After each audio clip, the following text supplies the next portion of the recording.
Hi, welcome to Sundry Webcast. I'm Brandon Anderson. On today's show, I'm joined by Jeff Tiberii, longtime friend of mine. He's going to be covering NCAA tournament brackets, March Madness, best coaches, best players, all the information you need on the NCAA tournament coming up next on Sundry. Now greetings to the world. Vice of the one called Bruno Mars alongside Gang to the Zilla. You know what I mean? Standing at this liquor store, whiskey coming through my pores, feeling like I run this whole block. Lotto tickets cheap, yeah, that's why you can catch me here. All right, Sundry Webcast, joined here today by a longtime friend of mine, Jeff Tiberii, reporting on NCAA tournament madness that we have going on right now. How you doing, Jeff? I'm well, Brandon. How are you? Great, man. Great to hear from you. Why don't you let all the people know where they could get in touch with you and listen to your kind thoughts as frequent as they want? I am a reporter for a public radio station in North Carolina. The call letters are WUNC, so obviously the website is WUNC.org. I'm a general assignment reporter, so I do the economy and politics, education, sports, breaking news, the environment, aviation, all kinds of different news things that pop up. And I also work for a company called IMG, which is based in Winston-Salem, North Carolina. And what I do for them is I do pregame and halftime and postgame for college broadcasts, radio college broadcasts that come out of here.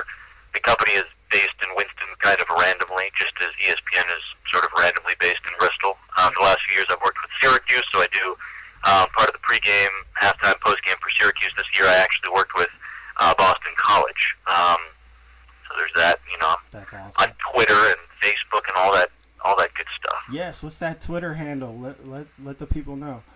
Twitter handle is JTibs, JTIBS. Just going to keep it simple right there. I like your style. All right, let's get to the brackets, man.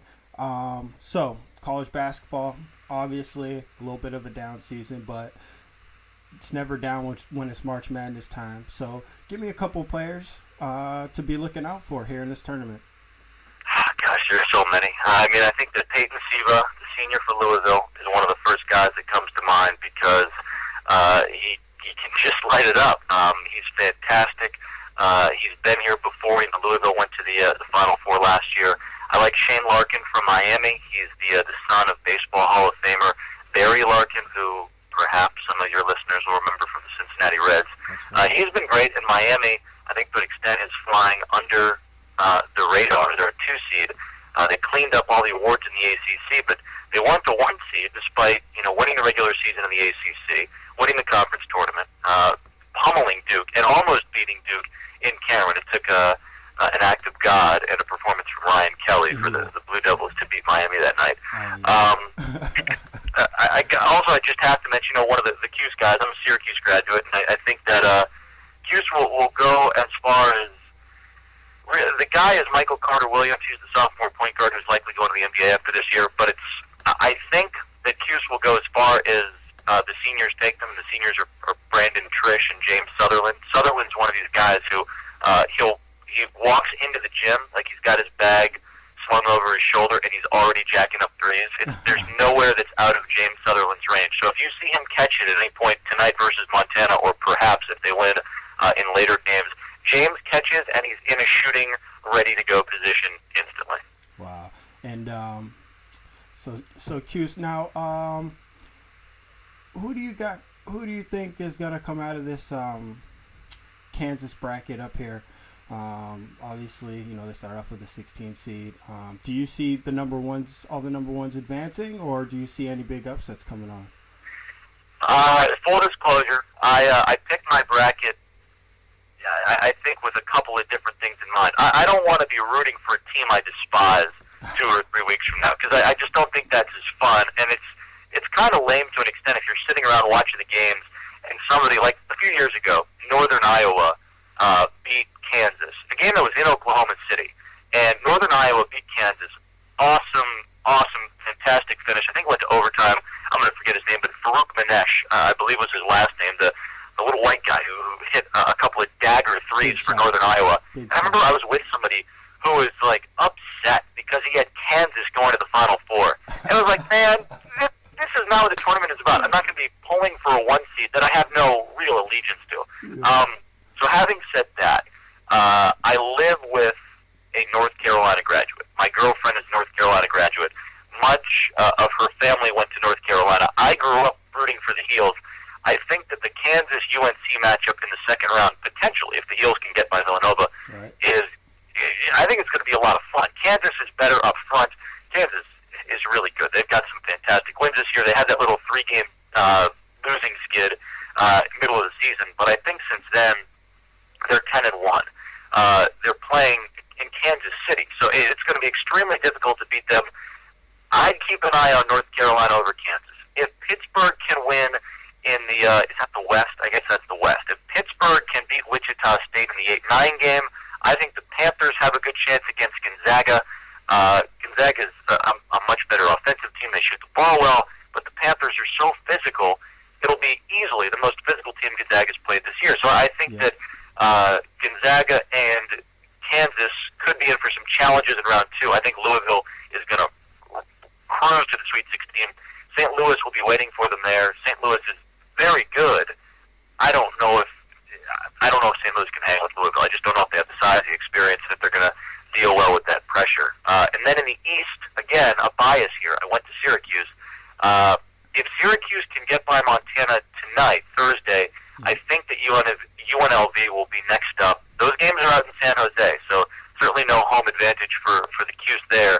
If they can get to the Sweet 16, it'll be Cuse, Indiana, in Washington, D.C., which is interesting because that might be a pro-orange crowd. Syracuse has a real strong alumni base in D.C., so getting ahead of ourselves, I like Syracuse over Indiana. Let's not get ahead of ourselves too much, Cuse fans here, but they are looking to put themselves in a very, very good position to move along here. What now, Gonzaga? You say they could see some trouble even with all their size.